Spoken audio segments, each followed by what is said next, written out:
Hej, det er Michelle. Hej Michelle, det er Andreas. Hvad siger du?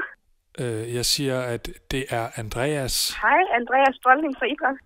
Hej Michelle Kjærhus, head coach for All-Star-teamet.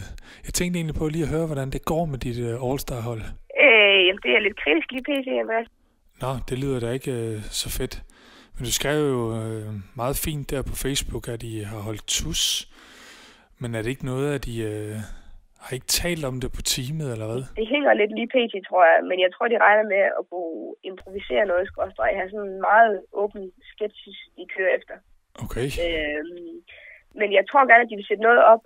Ja, men det er selvfølgelig også en god ting at have nogle plays, som man kan sætte op.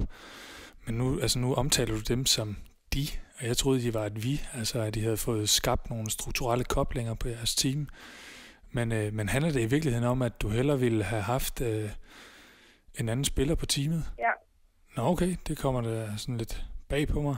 Men altså, hvem skulle det være? Det er Mads Hårgaard, så ham tager jeg bare lige fat i. Altså, hvem sagde du?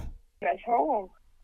Ej, Michelle, det går altså ikke. Han er altså ikke studerende mere. Det er mange år siden. Så han er altså med på vores team. Okay. Ja, det er fint. Men det virker lidt mærkeligt, når du tror, at du kan snuppe vores spillere. Så jeg tror bare, at jeg smutter igen.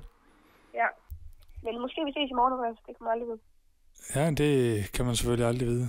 Men vi snakkes ud. Det gør vi bare, Mads. Hej. Hej.